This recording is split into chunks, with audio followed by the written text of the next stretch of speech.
So, we've seen the idea of adding something together. Wow, Mandrill Studios went slow again. Not responding. Oh, there we go. Very slow there. Anyway, it's this machine I'm on. It's not the best. It's not exactly a gaming laptop, put it that way. So right now we've got add working. What I want to do now is change it. I think it's an idea to add another button and maybe make it do a multiplication just to show the difference. So we're going to add another button, but to do that I also want to change this message down here.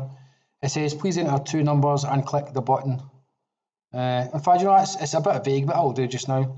I'll keep it in. What I'll do though is I'll detach it from there, so and then can move it down a bit.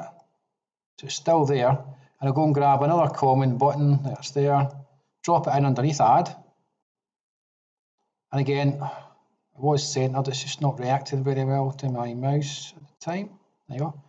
And then fire that in there, make sure it's got a bit of a gap there. And then take this one here, again fire that in there, so they're all stuck together basically. Oh, didn't quite reach it there. And then change that to 32, a bit of a gap.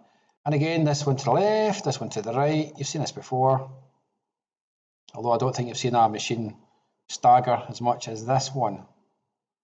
Yep, circle of death, thinking about it. So I've got a new button in here.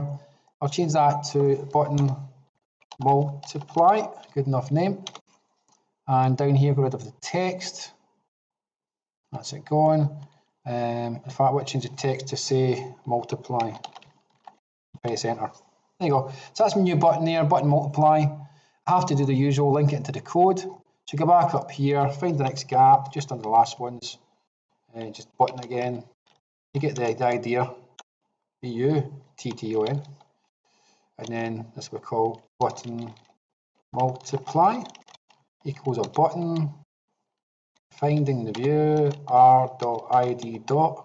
I'm looking for a button multiply, and then end that there. So that's the button created there. I have to put the code in for the button, so again, place it somewhere. Don't put it inside this code. That's the code for another button. That'd be a mistake.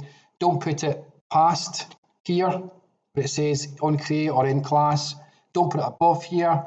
Put it basically in here, between all the things you've created and the button code itself, or make more button code down here. Don't put it anywhere else, because it will be in the wrong place. So I'll call this button multiply, there it's there, dot set. There's on click listener, press enter. New capital V for view, press enter. Fires a lot of stuff in. Fix my curly brackets, start button multiply. That's some M missing from there. And then down there, end button multiply. There you go. And over there, start on click, and down there, end on click. So it looks like the last one. Don't think it's missing to code. Then we can steal the code from the previous one, so I'm going to grab it all. There's all the code inside the previous one. I'm going to copy that, and I'll paste it in the right place.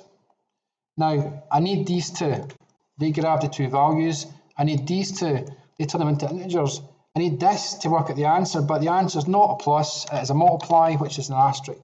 It's basically the same code with a small change, and that small change makes a difference. So when you click the button, after typing the numbers in, you click the button, it'll multiply the 2 values, and then obviously it'll fire it in there where the answer is. So again, I'll just save that. So it wasn't too difficult. Of course, subtraction, yep, division, all those basic things, just matter adding another button in to then test it out. Obviously, our screen's getting a little bit cluttered just now, so I've not done that at the moment.